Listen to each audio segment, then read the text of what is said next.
Just weeks ago, Farhan al-Khouli was manning a military outpost in Idlib, northern Syria, for Bashar al-Assad's army. The story of his desertion, one of many, shows how Assad's army crumbled as the rebels advanced.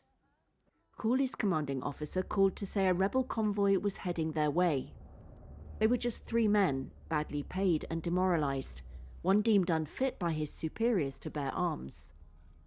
They were meant to be 9, but others had bribed their way out. They should stand and fight, the officer said. Instead, Khouli put his phone on airplane mode, changed into civilian clothes, dropped his rifle and fled. Ending up in Damascus, now taken by the rebels, where he got this job at a horse stable. On the road, he saw other groups of deserting soldiers.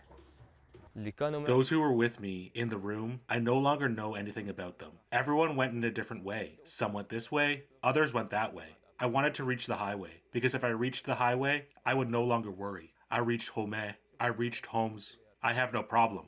I saw all the people gathering. It was over. They fled. The whole area was gone. I said, praise be to God. I am here. By God Almighty. When they said that the whole area had fallen, I started to cry with joy. Reuters spoke to a dozen sources, including Syrian military and security sources and militia commanders.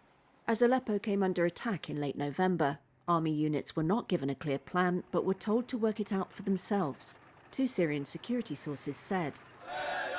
Within 2 weeks, the rebels had toppled Assad's brutal regime.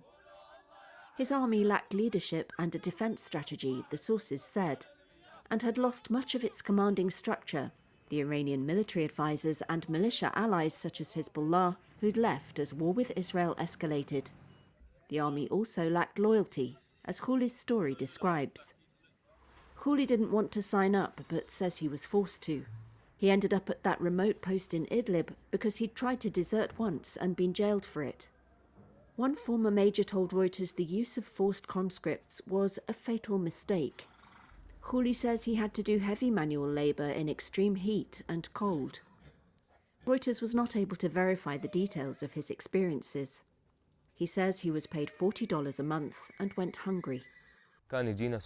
We used to get sugar, and we used to get ghee, and we used to get oil, but it all went away. It used to get stolen, and we wouldn't see any of it. What we received was a pot of bulgur wheat, mostly bulgur. I mean, we used to go 4 or 5 days with only bulgur, and each person had a pinch of tomato and potato. Each person received his portion. I mean, it wasn't enough to fill you up. In 2020, the army had 130,000 personnel, according to the IISS think tank, depleted by the long civil war and functioning more like a militia. A US official told Reuters Washington was learning of high-level desertions and military forces changing sides in the days before Assad fell. Corruption went up through the ranks. Colonel Makhlouf served in an engineering brigade stationed in Hama, but said he deserted before the city fell on December 5th. He said if anyone complained about corruption, they were questioned at a military court, which happened to him more than once. A serving senior military intelligence officer told Reuters anger had been building against Assad personally within the military, especially over the past year, including among core high-ranking supporters from his minority Alawite community. Despite his army past, Khouli says he has no fear for the future.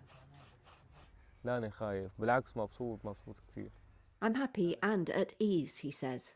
I'm not afraid at all.